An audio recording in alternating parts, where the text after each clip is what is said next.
Hello, friends. So happy to have you here with me today at Radical Joy. If you've been here before, welcome back. If this is your first time here with me, I'm glad you're here. Each Wednesday, I'm here with you talking about things that weigh on our minds and hearts, hoping if you're dealing with something similar, we can adjust our perspectives as you listen. The more people I meet and the more places I go, the more I realize how important it is to make people aware of the fact that there is no shame in enjoying the parts of our lives that are incredible. It's time for some radical joy. And this week, the three fingers pointing back at me are for feelings. I'm going to be honest, this one has a specific focus this week. It's not that I want to exclude anyone. It's that I want to focus on one specific group of people today. All of my male identifying doodly types out there, you're the ones I'm speaking to today. Women, lady folks, feminine types, I am 100% asking you to stay. It's not that I'm trying to exclude you. I would love for you to listen to make sure that I'm on the right path with this so that you can talk about this with your men friends or partners to make sure that everybody's on a similar page if I am in the right, okay? I'm always a little bit careful whenever I start something like this. It's a brand new day and age. It's always so interesting how we can maneuver these kinds of things. Quite frankly, I never want to hurt anybody's feelings. I want to leave this just as open as I possibly can to any and all audience that wants to stick around and listen, okay? Today's half-hour joyful share moment is specifically for our fellas, okay? Especially those of us who may have been born into a family that wasn't necessarily big on having a whole lot of feelings, a large spectrum of emotion. And it's one thing to feel them and or express them. It's another thing to actually let them show. Does any of this sound familiar to any of you guys out there listening? I'm just curious. I was very fortunate, I think, that and for a very large part of my childhood and my raising, that it wasn't a problem for the men in our family to express our emotions wildly at times. At times, I have a beautiful family. I'm so proud of them. I haven't seen them in a long time. COVID's kept us apart, and I haven't made it back to Alabama to see them. And I'm so fortunate. One of my nephews, I have three. They're actually cousins' children, but we count them as our nephews.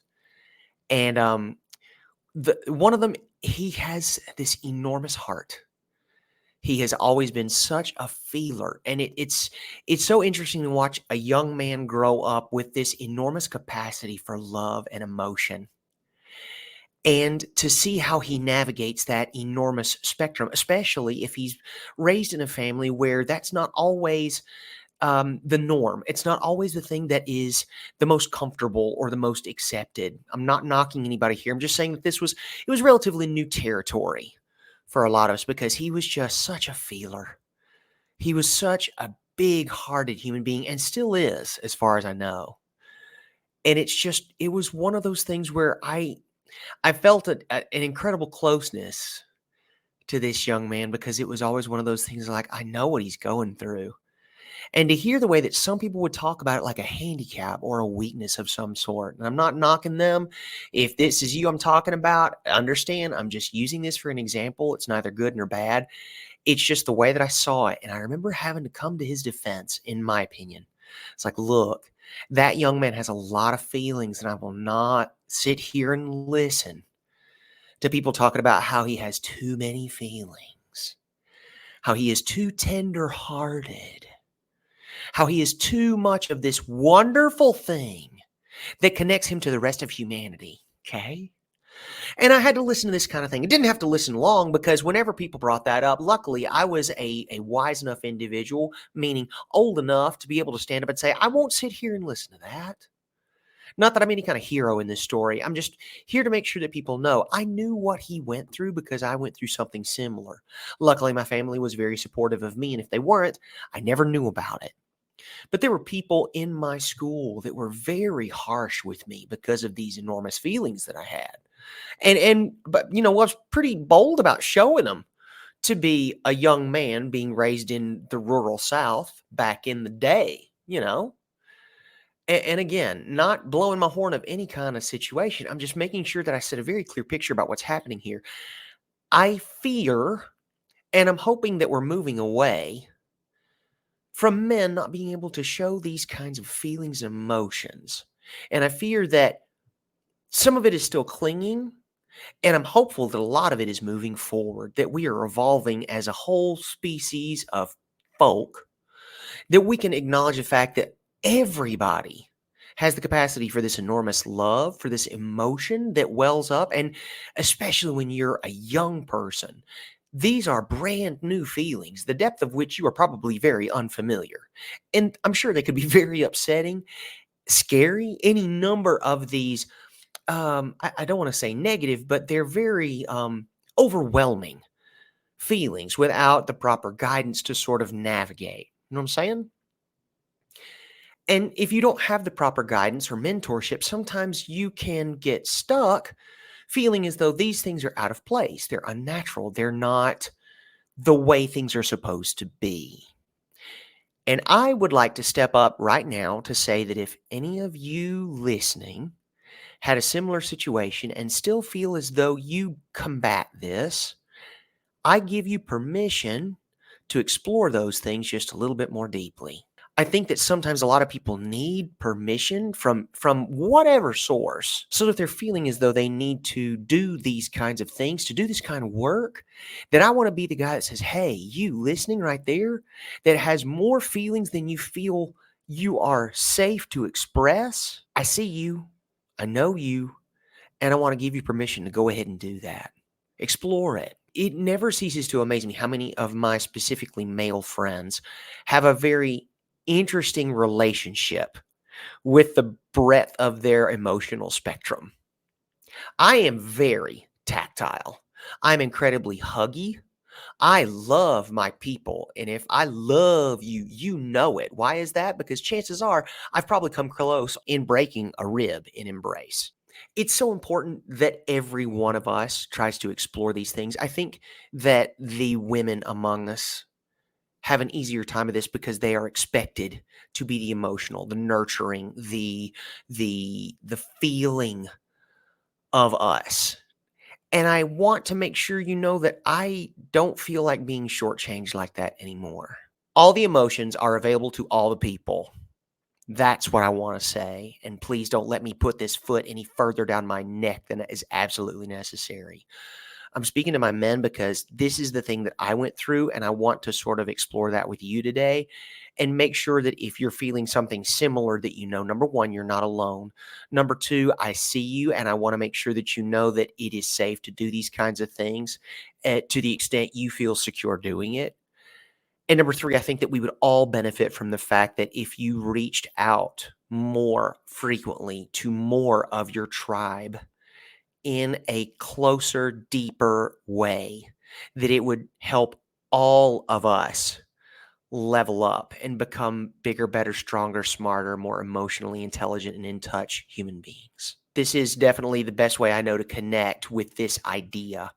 I'm very tactile. Whenever I was younger, I did not have a lot of male friends because I was the weirdo, because I had so many feelings, and many young men my age did not really identify very closely with that situation. I felt a little bit isolated. So I grew up, very close to a lot of women because they were very talkative, very in touch with their emotions, those kinds of things, and it was accepted.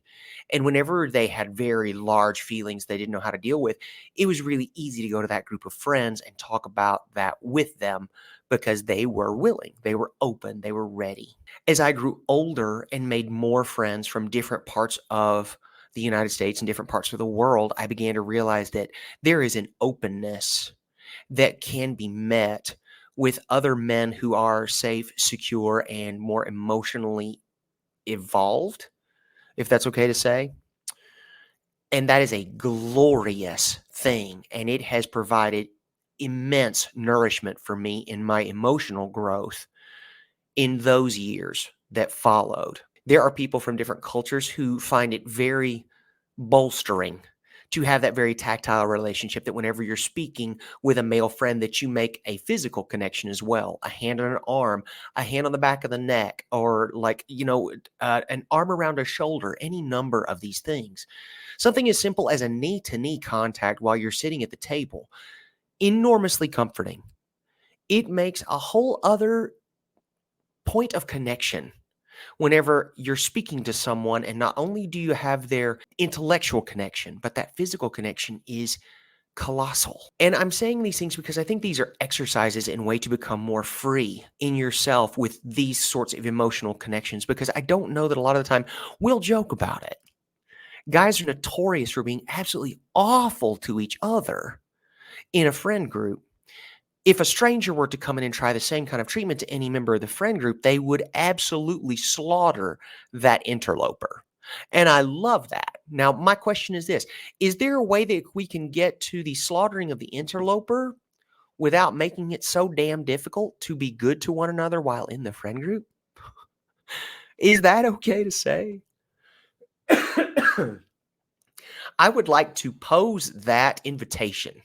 Not that I don't love the hassle. Oh my God, there is something absolutely delicious and satisfying about one of your closest friends bringing something around that embarrasses you or just absolutely cuts to the quick in the best, most satisfying way possible. Quick wit, clever wordplay, and a fantastic landing of an insult. Those are such delicious bonding moments. I get it. I do. I'm not saying don't do that. What I'm saying is, can we incorporate a little bit more of the tender as well? Now, as we age, I think a lot of guys move closer to that because I know now that where I'm in my life, I have zero qualm whatsoever. I'll grab my friends and I'll hug them up. There is something incredibly comforting about knowing that the gentleman that you are hugging, that you are embracing, could also quite potentially hurt you if they set their mind to it, but they don't. They use that strength to protect you, to bring you in, to bring you closer, and to hold you for just a moment to make sure that you feel that connection and that safety. And there's something so comforting in that.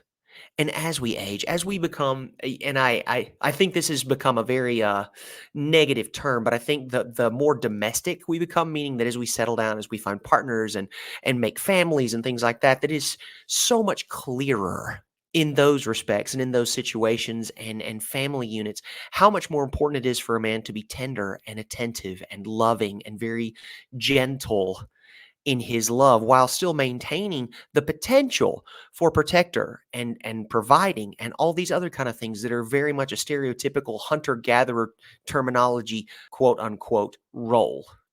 I want to see a blend. We're capable.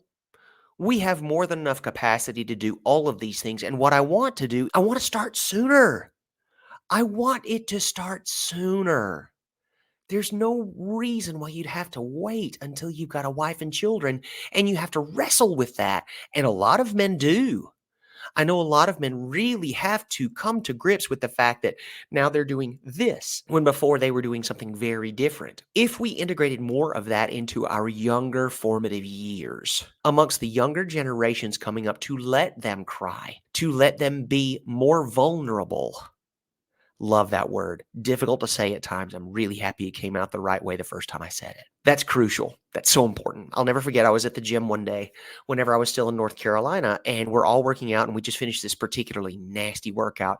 And it was great because I love this place because the people who worked out there were literally family. Like, it felt so tight knit and delicious and wonderful. And I loved being there. Still love these people. I haven't lived there in years, but I still talk to them frequently and I love it. One of the really nice perks of going there is whenever the kids would come, and a lot of times the kids would come in the afternoons after school and whatnot with their parents to do the workout. They would sit in a like the kids area, and after our workout, the coach would run them through a little like mini workout type situation, just to keep them active and include them in the community. And one of the little boys one day brought a stuffed animal, and he often did bring stuffed animals. And I'll never forget the coach saying to him, he's like, "Little boys don't play with these kind of things, or little boys don't do this, or da da da da da." And I didn't call him out on it immediately, but rest assured, because there's no reason to call out the coach. He's the authority whenever all that kind of thing is going on.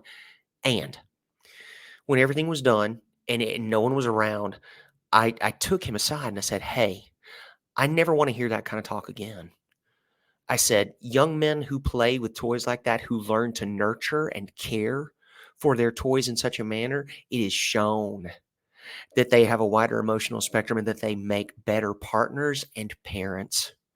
I said, "And the last thing we need to teach any of our young men right now is that loving something is wrong, that caring for something and being tender, showing tenderness toward anything, even if it's a toy, isn't what little boys do."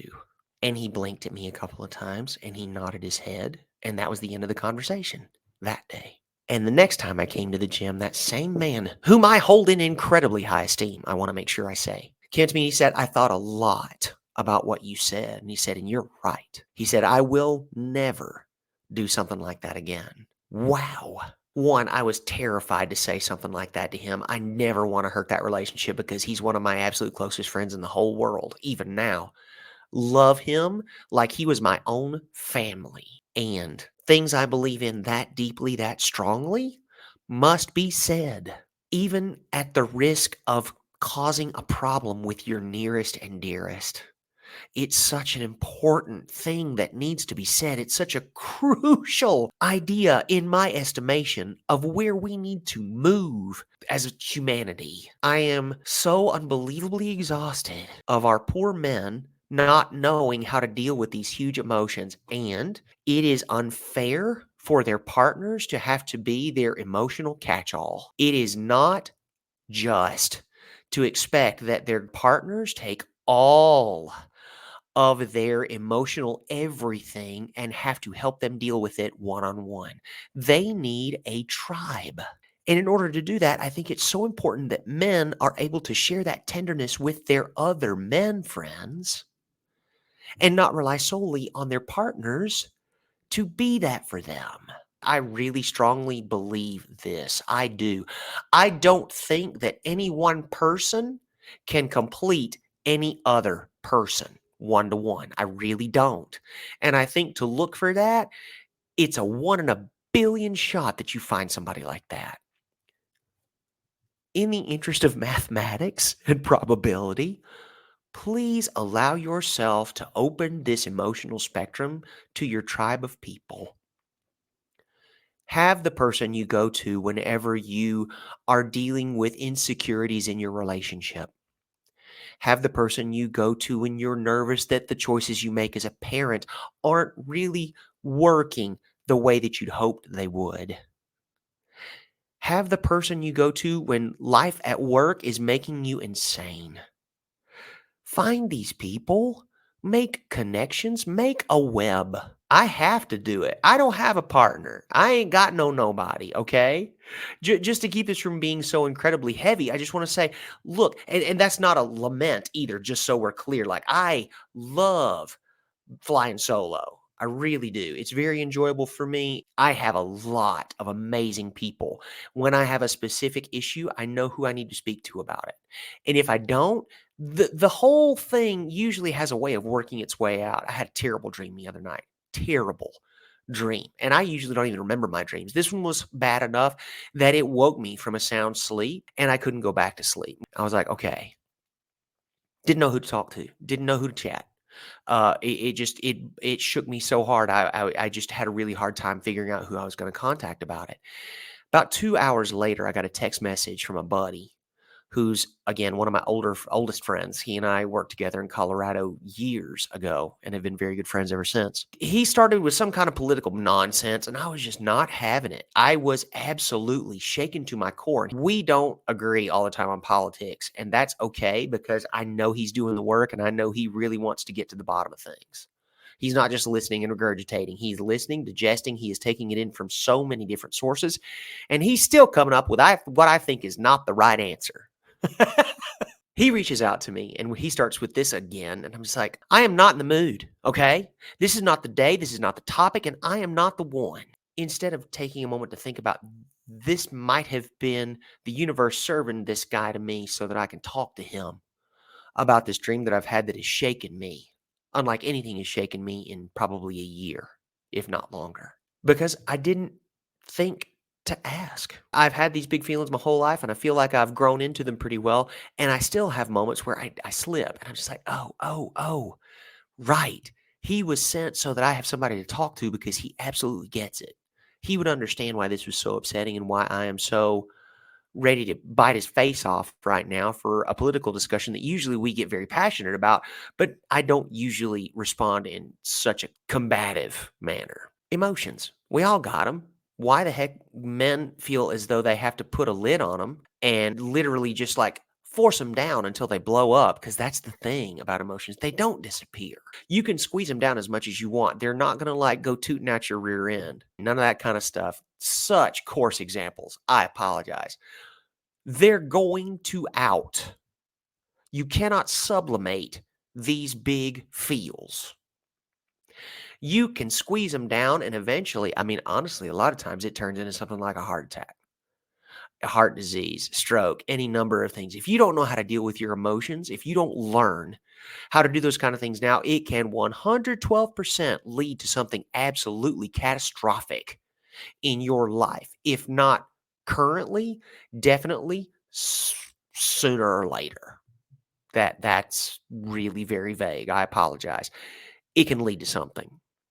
At my age, I have fraternity brothers from my own pledge class. We all went through pledging together who have things that they're dealing with, things like cancer, who are dealing with neurological issues. They have to spend some time at the doctor for these kinds of things. And I'm like, how in the world? What in the world? Not saying they don't deal with their emotions because they are very much in touch. And I love that. Also, they weren't necessarily raised that way. Fellas, sarcasm is not an emotion. Being absolutely harsh and awful to your buddies, not emotion. It is a thinly veiled attempt at affection. It is still veiled. And if you cover it, it will out. And sometimes it will out itself violently, destructively. Not a threat, not even a warning. It's just an observation, honestly, from what that I have seen. I'm just like, oh my gosh, how in the world? And these are loving, caring, feeling family men. The thought that just came into my mind right now. I know this is crazy. Just stick with me here, okay? Just so we're good. If for whatever reason one man was being electrocuted, say he grabs the electric fence, okay, and he's by himself, that's going to rattle his teeth. And if he continues to hold on to it, it's going to do some serious damage. If he has a chain that have hands on shoulders making a daisy chain of people, they go, what, 10, 15 people back? That no longer is a vicious awful because it is now spread throughout several bodies. That's how that works, right? Isn't it? Yeah, exactly. He has not had to take the current by himself. This shock he has endured has now been shared by a tribe of people who are dedicated and hands on to protect him from the shock in his life. Does that work? I like that. I think it's a little stretchy, but I like it. You need those connections. And the thing is, you need to need them. I love Ted Lasso. I'm actually wearing the t-shirt right now. It's whenever Roy Kent has a Uncle Roy Day, or what I think it's Roy's Day, Uncle's Day, or something like that. And his niece Phoebe invites Jamie Tart to the party, which is really specific and very interesting because as far as I know, they've never had any guests to the party. It's just been Phoebe, her mother, and her mother's brother, Roy Kent. And now here comes Jamie Tart to the party. And it's funny because Phoebe, she's just like, well, of course, he's your best friend. And they're both like, the hell? He is not my best. Nah, nah, nah, nah, nah. And then the layers start to peel away. I love Ted Lasso for this. I love Ted Lasso for this. They go after so many of these things and these relationships that make them so unbelievably vulnerable and beautiful and simple. And I love it. He gets Roy this amazing gift. And I can't remember exactly what it was, but it was like a starter jersey from, I want to say, from whenever he was just coming up in the leagues or whatever, but he misspelled the name on the back. Instead of Roy Kent, it was Roy K, and he replaced the E with a U, which I thought was absolute comic genius. And you could see that the joke was there, the jest was present. Also, the thought and the feel were there in abundance. And I love that. And I also don't love the fact that it takes a construct. It takes some sort of excuse for so many of us men to just be feeling, existing, emotional beings that were gifted from birth with all of this gorgeous color and depth of feeling. And we are either raised or feel compelled to continue to hide it or suppress it. And I just want to say, knock it off. Just quit it. And I know that's hard. I'm not saying it's going to be easy. I'm not going to say it's overnight. Jeez Louise, it took me a lifetime of doing it. I started from a really advantageous spot.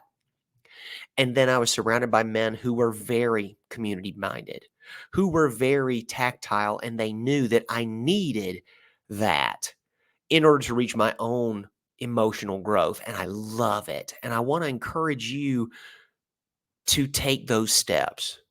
Whenever you're talking to somebody, I have this great friend in North Carolina. He's amazing. Whenever he gets a couple of beers in him, he starts headbutting people. Not like pop, but he will grab you by the back of the neck and he will put you forehead to forehead and he will almost nose to nose you to tell you how much he loves you and how important you are and how special you are. And it is the most wonderful thing. I love it. I love it. It's one of my absolute favorite things whenever we're all together and we're all getting crazy. I would also love it, and I think that he would. I would love it if we could do that kind of thing when alcohol was not involved. That's what I want to do. We've got a lot of crutches that allow us to be these men who we are aching to be, to show these feelings that we want so desperately to show one another. However, we feel as though we need these circumstances in order to do it without being ridiculed. It breaks my heart for us. There's no reason we should have to do things like that. There really isn't. We are mature, grown ass men who love our people, okay? Even though we may fight it and grouse about it, we love them. If something were to happen to them, it would be devastating. It would be devastating to us. What I want to do is just go ahead and open those floodgates for everybody. I'm not saying you have to be like just up somebody's business tomorrow. No, of course not. That is a lot to take, especially if you've been sort of a standoffish type physicality person for so long.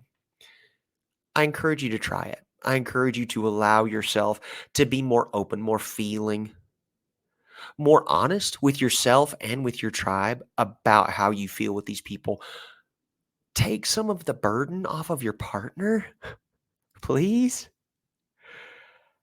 There are some people out there that want to be the center of your universe, and that's wonderful. It is not healthy for them to try to be your end all be all. It's wonderful for them to be the center of your world. Oh my gosh, yes. Respect them, love them, absolutely do anything and everything you possibly can for them. And part of that is finding other people to invest these emotions in so they don't have to be your catch all. A lot of these emotions are not easy for everyone to carry, okay? Some of these are huge, they're heavy, they are burdensome. Find someone whose emotional payload can handle that kind of feeling from you. Not everyone is equipped to deal with those kind of feelings in the same way, in the same capacity. Find someone. I think you'll find that a lot of friends, especially close, true friends, are very willing to help you with these kinds of things. In small doses. I don't want anyone becoming, too reliant on those kind of things. I also think it's an enormous compliment whenever you go to your friends and ask for those kinds of things. Hey, this is not something my wife, my partner is very comfortable helping me with, and I am in need. And that's not a shortcoming on behalf of the partner or wife. That's just fact. And that's okay. It's not a shortcoming. Again, it's not a failure. It's just not their strong suit. And what if you had someone in your friend group that was more than willing, and that kind of payload would be like a thimble full for them? Like, oh, yeah, put that here. Share that with me so you don't have to put that on them because they may not be ready to take that. Oh my gosh, spread the joy, spread the love.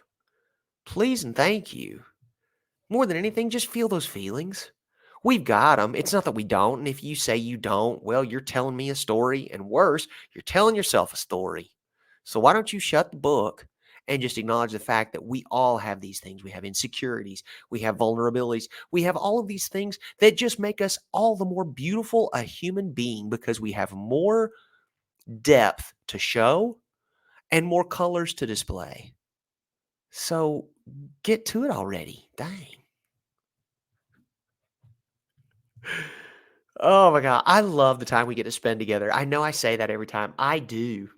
This is so valuable for me. I hope this was something that was worthwhile for the time we got to spend together. I hope that something I was able to say today either got you so worked up you were yelling back or something you agree with so strongly that you couldn't help but holler at the phone or the dashboard or whatever it is that you're listening on.